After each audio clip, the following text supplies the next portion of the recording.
නත්ති සන්තේ පරන් සුකන්. ශාන්තියට වඩා උතුම් සැපක් නැත. බුදුපාන කියන්නේ නිකම්ම නිකන් මැටි පානක් පත්තු කරන චාරිත්‍රයක් නෙවෙයි. ඒක විද්‍යාවක්. ඒක අපේ මනස, විශ්ව ශක්තිය සහ අපේ ආධ්‍යාත්මය එකට යා කරන පාලමක්. ගොඩක් අය ගෙදර බුදුපාන තිබ්බට ඒකෙන් ලැබෙන නියම ප්‍රතිඵලය ලැබෙන්නේ නැහැ. හේතුව පොඩි පොඩි වැරදි කිහිපයක්.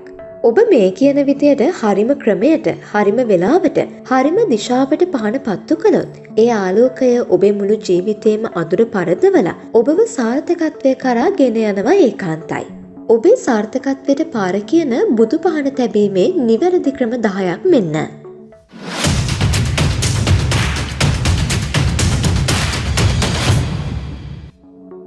අංක 1. දිශාව සහ ස්ථානය හරියට තෝරා ගැනීම. ගෙදරක බුදු පහන තියන්න හොඳම දිශාව තමයි ඊසාන හෝ නැගෙනහිර. ඇයි දන්නවද? ඉර පායන දිශාව කියන්නේ අලුත් දවසක ආරම්භය. විශ්ව ශක්තිය ගෙදරට ඇතුල් වෙන්නේ මේ පැත්තෙන් කියලා විශ්වාස කරනවා. ඔබ උදේට පහන තියනකොට නැගෙනහිර බලාගෙන වන්දනා කරනවා නම් ඔබේ මනසට පුදුම ප්‍රබෝධයක් ලැබෙනවා. කවදාවත් බුදු පහන නාන කාමරයක් හෝ වැසිකිළියක් ළඟ බිත්තියකට හේතු කරලා තියන්න එපා. ඒ වගේම පඩිපෙළක් යට තියන්නත් එපා. පහන තියෙන තැන නිස්කලංක පිරිස්තු තැනක් වෙන්න ඕනි. ඔබ පහන තියෙන තැනට ගියාම ඔබේ හිතට බයක් සැකක් නැතුව ශ්‍රද්ධාවක් ඇති වෙන්න ඕනි. වැරදි දිශාවක පහන තිබ්බම හිතට ඒ ඒකාග්‍රතාව ලැබෙන්නේ නැහැ. අංක 2. පහනේ උස ඔබේ ගෞරවයේ මට්ටම. බුදු පහන කවදාවත් බිම තියන්න එපා. ඒ වගේම ඔබේ ඉන්නට වඩා පහළ මට්ටමක තියන්නත් එපා. බුදුන් වහන්සේ කියන්නේ තුන් ලෝකයටම අග්‍ර වූ ශාස්ත්‍රූවරයාණ. උන්වහන්සේ වෙනුවෙන් තියෙන පහන තියෙන්න ඕනේ ඔබේ ඇස් මට්ටමට සමානව හෝ ඊට ටිකක් ඉහළින්. ඔබ පහන දිහා බලන්න ඕනේ ඔළුව උස්සලා මිසක් පහත් කරලා නෙවෙයි. මෙහෙම උසකින් පහන තිබ්බම ඔබ වන්දනා කරනකොට ඔබේ කොඳුනාරටේ කෙලින් තියාගන්න ලේසි. ඒ වගේම පහන දකින්න වාරයක් පාසා ඔබේ හිතේ નિરાයාසයෙන්ම ගෞරවයක් ඇති වෙනවා. බිමට පහත් වෙලා පහන තියෙන එකෙන් වෙන්නේ නොදැනුවත්වම ඒ පූජනීය වස්තුවට තියෙන වටිනාකම ඔබේ හිත ඇතුලෙන් අඩු වෙන එක. උසස් තැනක පහන තියන්න ඔබේ ජීවිතෙත් උසස් තැනකට යයි. අංක 3. පිරිසිදුකම සාර්ථකත්වයේ පළමු රහස. සමහර ගෙවල් වල බුදු පහන ළඟ බැලුවම දූවිලි පිරීලා, පරණ මල් වේලිලා, පහන වටේ තෙල් බැඳිලා ජරාවාස වෙලා. මතක තියාගන්න, අපිරිසිදු තැනක කවදාවත් යහපත් ශක්තියක් රැඳෙන්නේ නැහැ. ඔබ පහන තියන්න කලින් අනිවාර්යයෙන්ම ඒ ස්ථානය පිරිසිදු කරන්න ඕනේ. පහන හොදලා පරණ තිර ඉවත් කරලා අලුත් තෙල් දාන්න ඕනේ. පරණ තෙල්ම උඩට අලුත් තෙල් දාන්න එපා. මේ පිරිසිදුකම ඔබේ මනසටත් බලපානවා.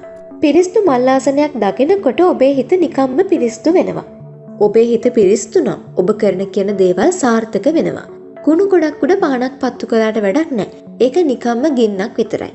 ආලෝකයක් වෙන්න නම් පිරිසිදුකම අංක 1 වෙන්න ඕනේ. අංක 4. තෙල් සහ තිරය. ඉන්ධනවල ක්වොලිටි 1. වාහනයකට උනත් බාල තෙල් ගැහුවාම එන්ජිම හිර වෙනවා වගේ තමයි පහන. බුදු පහනට පාවිච්චි කරන්න හොඳම තෙල් වර්ගය තමයි පිරිසිදු පොල් තෙල්. පුළුවන් නම් ඊටත් වඩා හොඳයි එළඟි තෙල් පාවිච්චි කරන එක. ආයුර්වේදයට අනුව එළඟි තෙල් පානකින් නිකුත් වෙන දුම පරිසරය පිරිසිදු කරනවා වගේම මනස සංසුන් කරනවා. කවදාවත් සත්වමේද මිශ්‍ර තෙල් හෝ ඉඳුල් තෙල් පහනට දාන්න එපා. ඊළඟට වැදගත්ම දේ පහන් තිරය. කඩෙන් ගන්න නයිලෝන් කලවම් තිර දාන්න එපා. පිරිසිදු සුදු රෙදි කැබැල්ලකින් හෝ පුළුන් වලින් හදාගත්ත තිරයක් දාන්න. නයිලෝන් තිර පිච්චෙන කොට එන කළු දුම සහ ගඳ ඔබේ හිතට බාධාවක්. පිරිසිදු තෙල් සහ පිරිසිදු තිරයකින් පත්තු වෙන දැල්ල හරිම ලස්සනයි, හරිම සංසුන්. අංක 5. වෙලාව බ්‍රහ්ම මුහුර්තයේ බලය. පහන තියන්න ඕන වෙලාවක් තියෙනවද? ඔව්, හොඳම වෙලාව තමයි උදේ 6ට සහ හවස 6ට. උදේ පාන්දර කියන්නේ පරිසරයේම පිබිදෙන වෙලාව. මේ වෙලාවට ඔබේ මනස හරිම ෆ්‍රෙෂ්. මේ වෙලාවට පහන තියලා දවස පටන් ගත්තම දවස පුරා මේ ගැම්ම තියෙනවා. හවස 6 කියන්නේ දවල් කාලේ ඉවර වෙලා රාත්‍රිය පටන් ගන්න වෙලාව. මේ වෙලාවට පරිසරය වෙනස් වෙනවා. අඳුර වැටෙනකොටම ගෙදර පහන පත්තු වෙන එකෙන් ගෙදරට ආරක්ෂාවක් සහ ආශිර්වාදයක් ලැබෙනවා. දවසක් උදේ 8ට තියලා අනිත් දවසේ උදේ 10ට තියලා හරියන්නේ නැහැ. වෙලාවකට වැඩ කරන එක ඔබේ ජීවිතේ සාර්ථකත්වයට ලොකු බලපෑමක් කරනවා. පහන තියෙන වෙලාව හරියටම පිළිපදින්න උත්සාහ කරන්න. අංක 6. දැල්ලේ ස්වභාවය. ඔබේ සිතේ කැඩපත. ඔබ පත්තු කරන පානේ දැල්ල දිහා ටිකක් බලාගෙන ඉන්න. ඒක හුලඟට වැනෙනවද නැත්නම් දඟලනවා වගේද? බුදු පහනක දැල්ල තියෙන්න ඕනේ බෝකොලයක හැඩයට නිශ්චලව. දැල්ල දඟලනවා කියන්නේ තෙල්වල වතුර හෝ තිරේ දෝෂයක්. නිශ්චල දැල්ලක් දකිනකොට ඔබේ හිතත් නිශ්චල වෙනවා. සමාධියකට එන්න ලේසි. සමහරු පහන පත්තු කරලා දුවනවා. එහෙම කරන්න එපා. විනාඩි 2ක්වත් ඒ ආලෝකය දිහා බලාගෙන මගේ සිතත් මේ ආලෝකය වගේ ප්‍රභාවත් වේවා. අඳුර දුරු වේවා කියලා අදිෂ්ඨාන කරන්න. ඒ දැල්ලේ තියෙන ශක්තිය ඔබේ ඇස් හරහා මොළයට ගිහින් ස්නායු පද්ධතිය සංසුන් කරනවා. ඒක විද්‍යාත්මකව ඔප්පු කරන දෙයක්. අංක 7 මල් පැන් සහ සුවඳ පංචේන්ද්‍රිය පිනවීම. පහන විතරක් තිබ්බම ඇතිද? නෑ. පහනත් එක්ක වතුර වීදුරුවක්, සුවඳ මල් ටිකක් සහ හඳුන් කූරක් පූජා කරන්න. ඇයි මෙහෙම කරන්නේ? පහනෙන් ඇස පිනවනවා. හඳුන් කූරෙන් නාසය පිනවනවා. වතුරෙන් පිරිසිදු බව දැනෙනවා. මේ ඔක්කොම එකතු වුණාම ඔබේ පංචේන්ද්‍රියම එක අරමුණකට එනවා. මල් පූජා කරනකොට මේ මල් මැලවෙනවා වගේ මගේ ජීවිතෙත් අනිත්‍යයි කියලා හිතන්න. ඒකෙන් ජීවිතේ ප්‍රශ්න දිහා උපේක්ෂාවෙන් බලන්න පුරුදු වෙනවා. වතුර පූජා කරනකොට මගේ සිතත් මේ වතුර වගේ පිරිසිදු වේවා කියලා හිතන්න. මේ දේවල් නිකන් චාරිත්‍ර නෙවෙයි. මේවා මනෝවිද්‍යාත්මක අභ්‍යාස. සාර්ථක මිනිස්සු හැමෝම තමන්ගේ මනස උසස් මට්ටමක තියාගන්න මේ වගේ පුංචි පුරුදු භාවිතා කරනවා. අංක 8 ගාථා සහ අදිෂ්ඨානය. වචනයේ බලය. පහන තියලා නිකන් ඉන්න එපා. ඉතිවිසෝ ගාථාව ඔබට පුරුදු ඕනෑම ගාථාවක් ශබ්ද නගා කියන්න. ගාථා කියනකොට ඇතිවන ශබ්ද තරංගවලට පුළුවන් ඔබේ ඇඟේ තියෙන ලේ පිරිසිදු කරන්න සහ මනස සුවපත් කරන්න. ගාථා කියලා ඉවර වෙලා විනාඩියක් ඇස් පියාගෙන ඔබේ අරමුණ ගැන හිතන්න. මම කරන මේ ව්‍යාපාරය සාර්ථක වේවා. මගේ දරුවන්ගේ අධ්‍යාපනය සාර්ථක වේවා කියලා ධනාත්මකව හිතන්න. බුදුන් වහන්සේ ඉදිරියේ කරන සත්‍යක්‍රියාවකට පුදුම බලයක් තියෙනවා. හැබැයි ඉල්ලීම් විතරක් කරන්න එපා. මුලින්ම ලෝකෙට මෛත්‍රිය යවන්න. ඔබ ලෝකෙට යහපතක් ප්‍රාර්ථනා කරනකොට විශ්වය ඔබට ඒ යහපත දස ගුණයක් ආපහු ලබා දෙනවා. අංක 9 පවුලේ සහභාගීත්වය සමගිය. බුදුපහන තියෙන එක අම්මගේ ඩියුටි එකක් විතරක් කරගන්න එපා. පුළුවන් හැම වෙලාවෙම තාත්තා දරුවෝ ඔක්කොම එකතු වෙලා මේ වෙලාවට බුදුන් වදින්න.